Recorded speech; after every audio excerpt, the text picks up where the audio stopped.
ଆଦର୍ଶ କହିବେ, ଆଚ୍ଛା police madam, ଆଜି ଭଳି ଦିନରେ ତମେ ଯଦି ପୂଜା ମଣ୍ଡପ ବୁଲି ଦେଖିବାକୁ ଚାହିଁବ ତାହେଲେ ତମକୁ କିଏ ମନା କରିବ? ପୁଣି କହିବେ, ଆଚ୍ଛା ବାବା କହୁଥିବେ। ଆଉ ଆନନ୍ଦ କହିବେ, କହିବା କିଛି ଦରକାର ନାହିଁ ଆଦର୍ଶ, ଯାଅ, ଏଇଟା ତମର ବୁଲିବା ଖେଳିବାର ବୟସ, ଯାଅ। ତାପରେ ମାୟା କହିବେ, ଆରେ ତୁ ମୋତେ ଏମିତି ଚାହିଁଛୁ କ'ଣ? ତୋ ବାବା ତ ତତେ ପରମିଶନ ଦେଇ ସାରିଲେଣି ଯେତେବେଳେ ମୋଠୁ ପରମିଶନ ନେବା କିଛି ଦରକାର ନାହିଁ, ଯା ବୁଲିକି ଆସିବୁ ଯା। ତାପରେ ଆଦର୍ଶ କହିବେ, ଉପର ମହଲରୁ ପରମିଶନ ମିଳିଲା ମ୍ୟାଡମ, ଆଉ ଅପେକ୍ଷା କାହାକୁ, ଚାଲ ଯିବା। ତାପରେ ସମସ୍ତେ ଚାଲିଯିବେ। ଆଉ ମମତା କହିବେ, ରିମଝିମ୍, ଯା କିଚେନକୁ ଟିକେ କ୍ଲିନ୍ କରିଦେବୁ। ତାପରେ ତୁ ଯାଇକି ରେଷ୍ଟ ନେବୁ, କାହିଁକି ନା ମୋତେ ବହୁତ ଟାଏଟ୍ ଲାଗିଲାଣି, ମୁଁ ଯାଉଛି। ତାପରେ ରିମଝିମ୍ ମୁଣ୍ଡ ହଲେଇ ହଁ କହିବେ। ତାପରେ ମମତା ସେଠୁ ଚାଲିଯିବେ। ତାପରେ ରୁବି କହିବେ, ମଜା କରିବ ପଲ୍ଲବୀ, ଆଉ ଘରର ବଡ଼ ବୋଉ ହେଇ ଘରେ ଖଟି ଖଟି ମରିବୁ ତୁ। ତାପରେ ରିମଝିମ୍ ଆଶ୍ଚର୍ଯ୍ୟ ହେଇଯାଉଛନ୍ତି। ପୁଣି ରୁବି କହିବେ, ଡ୍ୟୁଟି ଡ୍ୟୁଟି କହି ଶେଷରେ ଗୋଟିଏ ଦିନ ଘରେ ରହିଲା ଯେ ସେଥିରେ ପୁଣି ସ୍ୱାମୀ ସାଙ୍ଗରେ ବୁଲିବାକୁ ଚାଲିଗଲା। ଆଉ ତୁ ବିଚାରି କିଚେନର ଅଳିଆ ସଫା କରିବୁ। ଜଣା ନାହିଁ କେମିତି ତୁ ଏସବୁ ସହୁଛୁ ରିମଝିମ୍।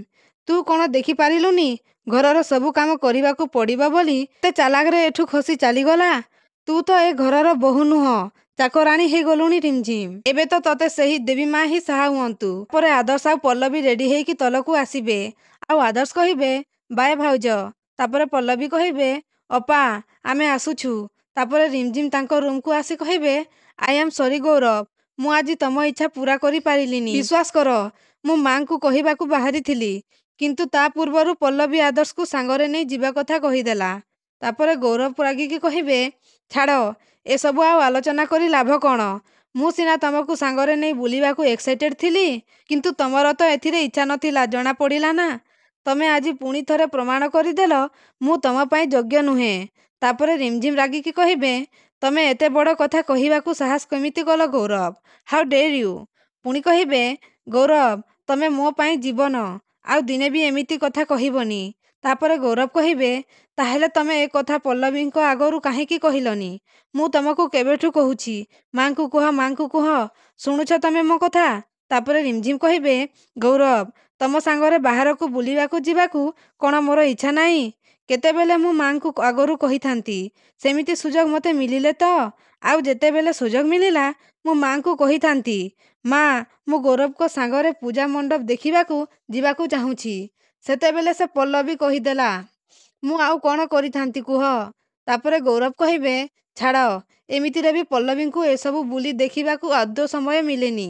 ତେଣୁ ସେ ଯାଆନ୍ତୁ, ଆମେ ପରେ ଯିବା। ଆଜି ଆମେ ଘରେ ଏନ୍ଜୟ କରିଦେବା। ତାପରେ ରିମଝିମ୍ ରାଗିକି କହିବେ, ତମେ ସେ ପଲ୍ଲବୀ ସାଇଡ୍ ନେଇ କିଛି କହିବା ଦରକାର ନାହିଁ ଗୌରବ। ବହୁତ ବଡ଼ ଶୈତାନ ସିଏ। ଖୁବ୍ ଚାଲାକିରେ ସେ ତାର ସବୁ କାମ ହାସଲ କରି ନଉଛି। ମୋ ଭାଗ୍ୟରେ ସେ ସୁଯୋଗ କାହିଁ? ମୁଁ ତ ଏ ଘରର ଚାକରାଣୀ ନା। ତାପରେ ଗୌରବ କହିବେ, ରିମଝିମ୍, ଆମେ ଯାଇ ନ ପାରିବାର ରାଗ ତମେ ପଲ୍ଲବୀଙ୍କ ଉପରେ କାହିଁକି ସୁଝଉଛ? ଏଥିରେ ତାଙ୍କର ଭୁଲ କ'ଣ ରହିଲା? ତ ଦର୍ଶକ ବନ୍ଧୁ, ଏବେ କ'ଣ ପଲ୍ଲବୀ ରିମଝିମ୍ ଆଉ ଗୌରବକୁ ପୂଜା ମଣ୍ଡପ ଦେଖିବାକୁ ଯିବା ପାଇଁ କହିବେ କି? ଆମକୁ କମେଣ୍ଟ ମାଧ୍ୟମରେ ନିଶ୍ଚୟ ଜଣାନ୍ତୁ।